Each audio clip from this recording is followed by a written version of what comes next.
Louvado seja, engrandecido seja o nome santo do Senhor. A paz do Senhor para todos, amados e queridos, irmãos, amigos e ouvintes da palavra de Deus. A Ele seja a honra, a glória e louvor e também a nossa gratidão por tudo quanto o Senhor tem feito em nossas vidas. Estamos aqui no quadro Momento de Reflexão. Você é bem-vindo. Se ainda você não for cadastrado, você pode estar fazendo isso, se cadastrando no canal e também acionando o sininho, tá bom? O tema que vamos estar considerando neste momento,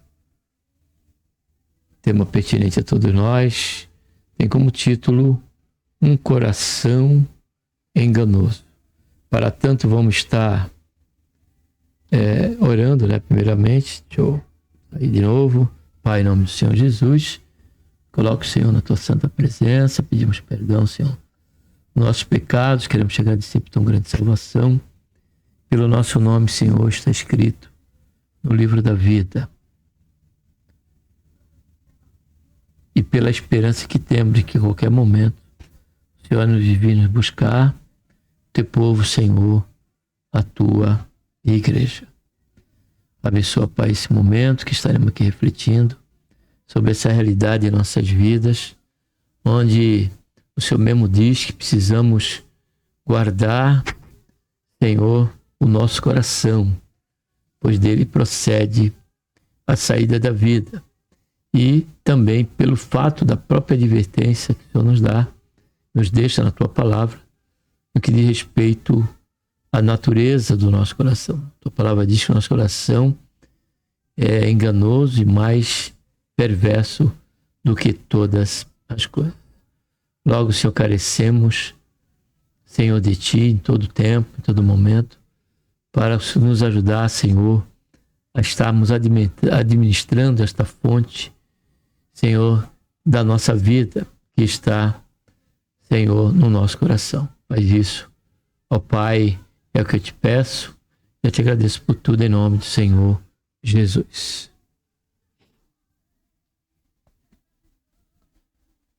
Temos por certo, amado e querido irmão,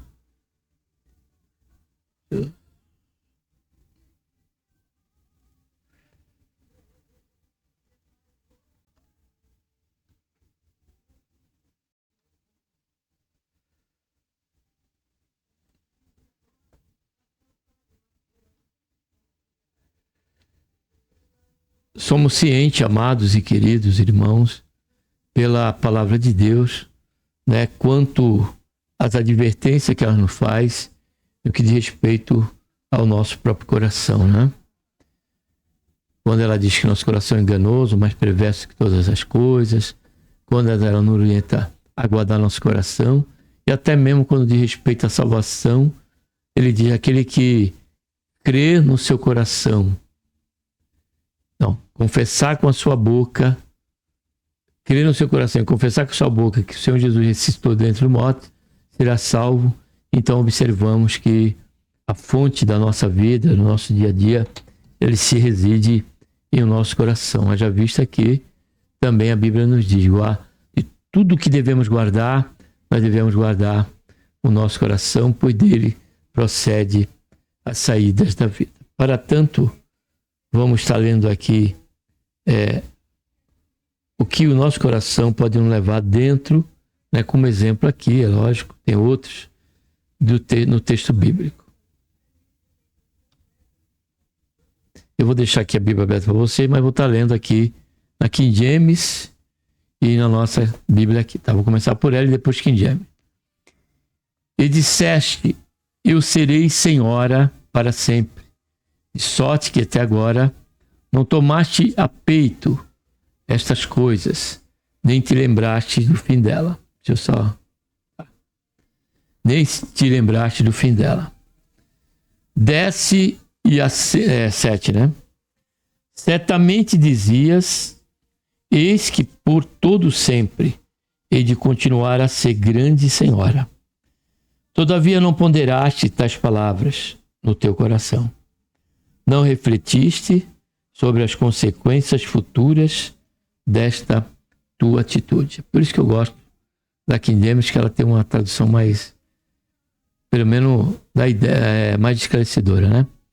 Agora, pois, ouve isto, tu que és dado a prazeres, que habitas descuidada, que dizes no teu coração, olha só, eu sou, e fora de mim não há outra, não ficarei viúva, nem conhecerei a perda de filhos. Portanto, ouve isto agora, ó criatura provocadora e libidinosa, tu que te assentas despreocupada e preguiçosa e cogitas em tua sensação de segurança. Ah, eu sou maior das rainhas, e além de mim não há mais ninguém. Jamais me verei viúva, nem sofrerei com a morte dos meus filhos. Observe bem, estou lendo aqui a nossa Bíblia, né, costumeira, e a Bíblia King James. Versículo 9. Mas ambas estas coisas virão sobre ti, no momento, no mesmo dia, perda de filhos e viuvez, e toda a sua plenitude virão sobre ti, apesar da multidão das tuas feitiçarias e da grande abundância dos teus encantamentos. Aqui James diz, pois bem, justamente sofrerás estas duas perdas em um só momento, durante um único dia. A perda dos filhos e a viuvez se abaterão sobre ti com todo o seu peso de dor, a despeito de tuas muitas feitiçarias, olha só, e todos os teus poderosos prognósticos, sortilégios e encantamentos.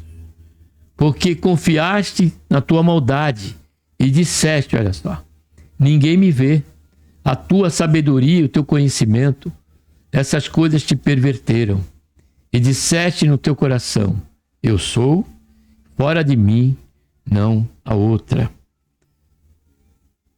Depositaste a tua confiança na tua malignidade e afirmaste, não há quem descubra o que faço às escondidas. Olha só. O teu próprio saber e a tua ciência te seduziram e enganaram. E assim imaginaste no teu coração, olha ele aí de novo, eu sou a maior, não há ninguém além de mim.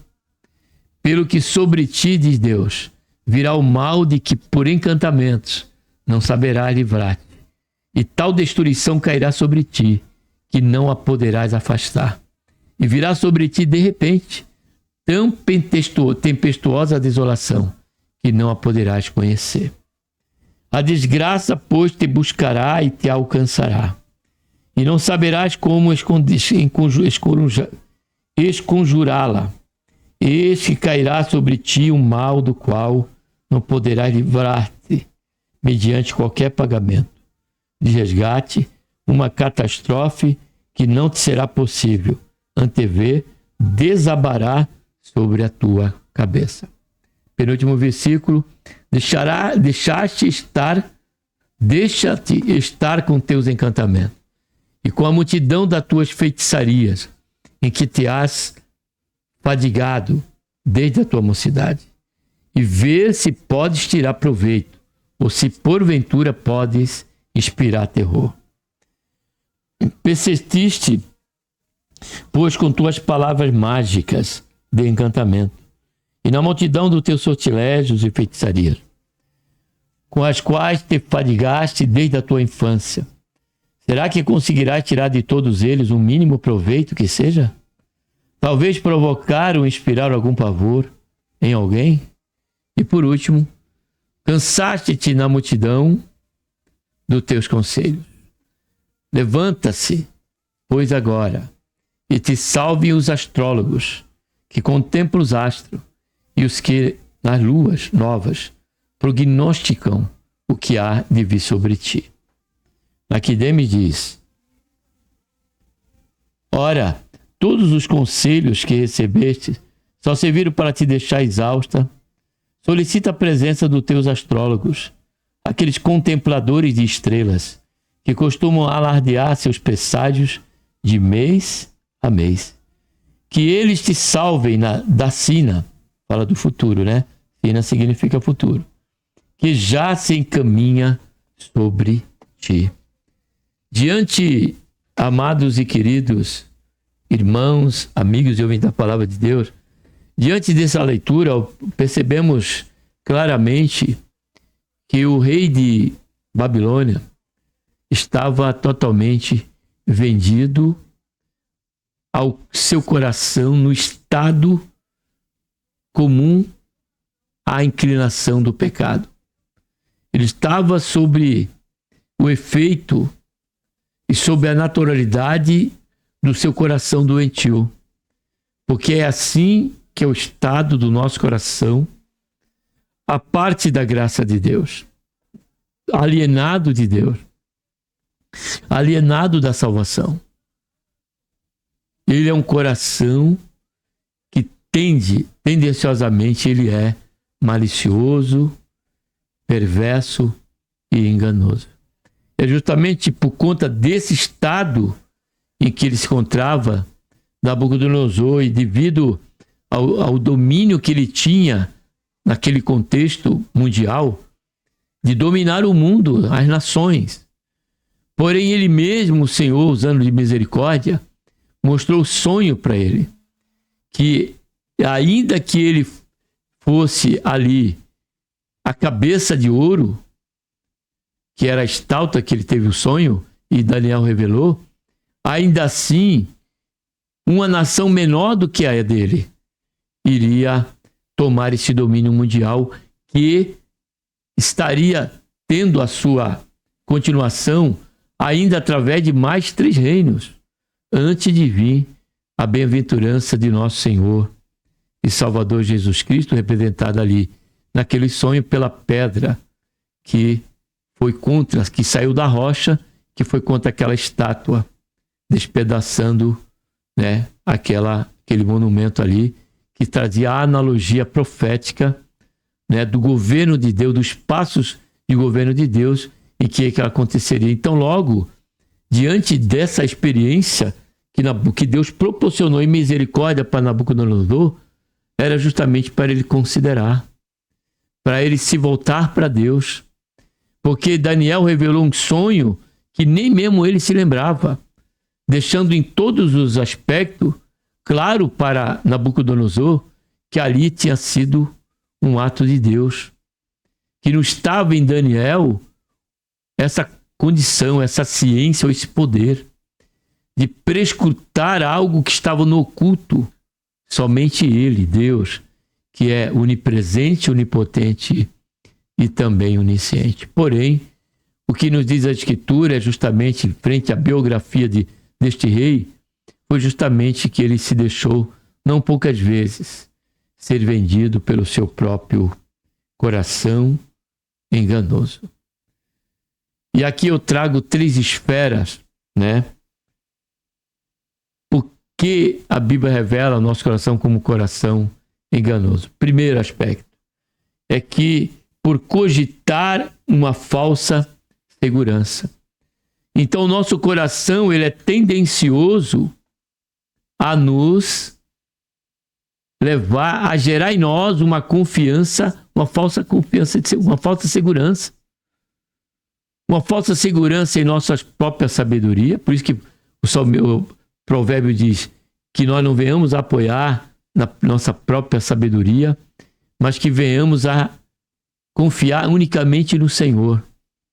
E a promessa é que, assim fazendo, Ele endireitaria nossas veredas.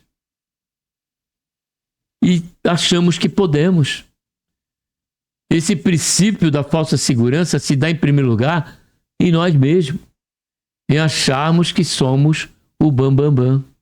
O segundo aspecto da falsa segurança é quando passamos a crer, a tomar como alicerce falsas crenças. No caso específico de que nós estamos lendo aqui, que lemos, o rei de Nabucodonosor, a segurança dele, no caso do seu futuro e do caminhar do seu reino e do seu governo, estava na opinião dos prognósticos, daqueles que faziam os prognosticadores, os mágicos, os sábios de Babilônia, como também a questão de confiar nos deuses ali que Babilônia revela, que é tratado no capítulo 48. Deixa eu ver aqui, 46, se não me engano. Vou só confirmar aqui. Exatamente, 46 trata dos deuses da Babilônia. Então, isso, né? E nós também confiarmos numa instituição, confiarmos na questão da política. Precisamos crer que Deus está sob controle de tudo essas esferas. A nossa confiança ela tem que estar estritamente e unicamente no Senhor. Porque é Ele, Deus, né, que pode realmente nos proporcionar a verdadeira segurança. E esse aspecto que nós vemos, desse primeiro aspecto do coração enganoso, que é por cogitar uma falsa segurança, que nós vemos no versículo 7 e versículo 8, quando ele diz assim, ó: certamente dizias, eis que por todo ou sempre, olha só, hei de continuar a ser grande senhora. Então, o próprio coração dele, ele cogitava para Nabucodonosor que ele jamais seria, jamais daquilo mudaria aquele cenário, daquele domínio que ele tinha. Continuando diz, todavia, não poderá te tais palavras, olha só, no teu coração. Porque há palavras, amados, que nós não precisamos dizer. Há palavras que vêm aqui, ó, quando estamos a meditar, considerar. Aí ele, tanto é que Deus diz, ó, todavia não ponderás estas palavras no teu coração. Não refletiste sobre as consequências futuras, olha só, desta tua atitude. E qual era a atitude que ele estava considerando? De que ele era indestrutível, que ele iria permanecer sobre aquele domínio para sempre. E o versículo 8 diz, portanto, ouve isto agora, ó criatura provocadora e libidinosa, tu que te assentas despreocupada e preguiçosa, e cogitas, olha aí, em tua sensação de segurança, olha só. Ah, eu sou o maior das rainhas, e além de mim não há mais ninguém. Jamais me verei viúva, nem sofrerei a morte do meu filho. Então, o primeiro aspecto do coração enganoso que a Bíblia nos revela é cogitar uma falsa segurança, seja da nossa capacidade em si, pessoal, como também da questão de uma fé enganosa, de uma crença totalmente desassociada do que a Bíblia nos ensina, e também da questão, né, de confiarmos no homem, né, no aspecto de uma instituição qualquer, pública, federal, estadual. Esse é um dos aspectos de um coração enganoso. Segundo, que nesse texto bíblico estamos considerando, é quando o coração cogita falsos caminhos, como vemos aqui no versículo 9, que ele diz, pois bem, justamente sofrerás estas duas perdas em um só momento, durante um único dia, a perda dos filhos e a viuvez se abaterão sobre ti com todo o seu peso e dor, a despeito, olha o que ele diz aqui, a despeito de tuas muitas feitiçarias e todos os teus poderosos prognósticos, olha só, sortilégios e encantamentos. Então há muitos, amados, que por buscar aquela entidade, buscar no exercício de tal crença, pode ser qualquer outra, além dessa daqui, a gerar nele essa falsa segurança. Então, por cogitar falsos caminhos. Por isso que a palavra de Deus diz que para o homem há caminho que parece caminho direito, mas são caminhos, já muda para o plural, né? Que conduzem à morte. Aqui esse versículo bíblico em Provérbios 14, 12 ou 12, 14, Provérbios 14, 12 ou 12, 14, ou Provérbios 14, versículo 14, fala sobre essa questão. E esse versículo está tratando justamente da questão espiritual, das nossas escolhas que fazemos e aonde depositamos. Então o coração, ele faz que nós permaneçamos nele como se estivéssemos realmente seguros. E a própria Bíblia mostra, através das consequências que Nabucodonosor sofreu, tanto particularmente com respeito ao capítulo 4, que você pode ler depois, como também no final, tanto dele como daqueles que sucederam a ele, em que aquele reino ele foi sucedido por uma nação menor, que foi por Ciro, os persas. E por último, um coração enganoso por cogitar um falso senso de total liberdade. Olha só, vamos ler lá, versículo 10. A prática do pecado ou do mal. Onde ele diz aqui, no versículo 10. Depositaste a tua confiança na tua malignidade e afirmaste, olha só, não há quem descubra o que faço às escondidas. O teu próprio saber e a tua ciência te seduziram e enganaram. E assim, olha só, imaginaste no teu coração: eu sou a maior, não há ninguém além de mim.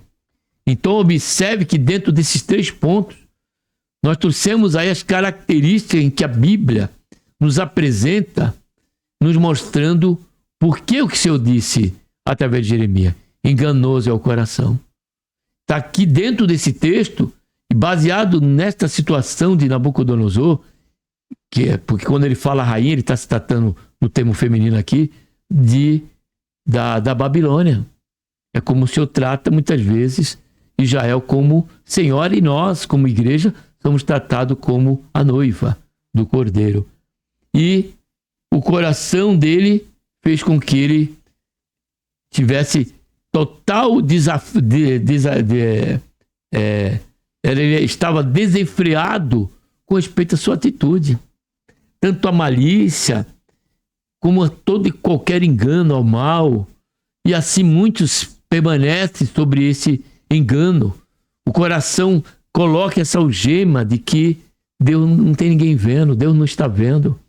O adultério que você ou eu viemos cometer, sair às escondidas, fazer às escondidas. E não é só questão de furto, é a questão também de um ato pecaminoso, de forjar algum ato de falsidade, ou buscar prejudicar alguém, né, no campo da obscuridade. E achamos que Deus não está vendo, prosperamos até mesmo naquele ato, aquela pessoa acaba por sofrer realmente, porque o povo de Israel estava sofrendo sob o domínio, fora as outras nações, sobre o domínio de Babilônia. Mas isso tudo, à luz da Bíblia, entendemos que era um tratado de Deus, para que nós possamos compreender que nós não podemos, ter a nossa total confiança dentro do aspecto dos nossos sentimentos, porque o coração ele é enganoso. Mas que possamos tomar a palavra de Deus e colocar ela em nosso coração. Estamos alimentando o nosso coração com esta palavra que nos guardará de todo esse engano e desta perversidade que é comum ao nosso próprio coração. Fato este determinante para nós tomarmos essa atitude, em que o salmista reconheceu para si próprio. Ele disse, em primeiro lugar, guardei a tua palavra. Olha só agora, para não pecar contra ti. E o salmista no Salmo 119, 105. O que eu citei foi Salmo 119, versículo 11. E no versículo 105, o salmista diz: lâmpada para o meu pés é a tua palavra e luz para o meu caminho.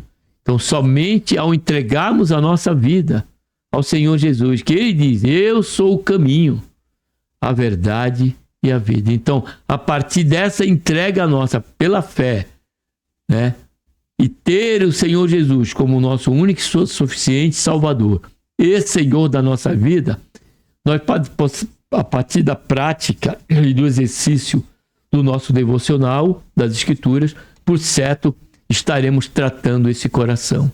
Tudo quanto estiver aqui, que não estiver de acordo com a vontade de Deus e que nos é pernicioso e por si só perigoso, isso aí será sarado, será curado e o nosso coração ele será limpo.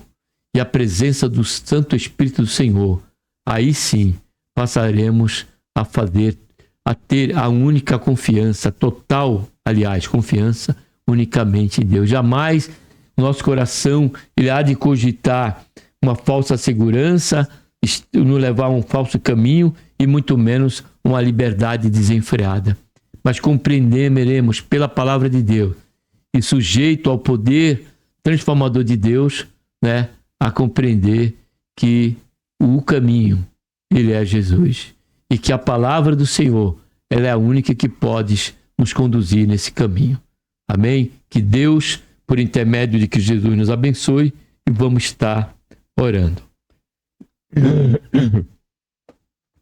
Pai, em nome do Senhor Jesus, nos colocamos na Tua santa presença e pedimos perdão, Senhor, dos nossos pecados que temos cometido. Te agradecemos por este momento, por esta reflexão e que o Senhor, Pai, venha nos guardar, venha guardar o nosso coração, a exemplo do salmista que pediu, Pai, para que o Senhor guardasse o coração, o Senhor venha sondar, Pai, o nosso coração, tirar tudo quanto não convém, Senhor, até mesmo aquilo que nós não percebemos, e nos tornar um coração puro, Pai, diante de Ti, dirigido e guiado unicamente por Ti, Pai. Faz isso, porque por certo, assim sendo, e o Senhor assim agindo, ó Pai, e atendendo a nossa súplica, por certo, a nossa confiança estará unicamente, Senhor, e na Sua totalidade, unicamente em Ti. Faz isso, Pai, que nós pedimos, e te agradecemos por tudo em nome do Senhor Jesus. Amém.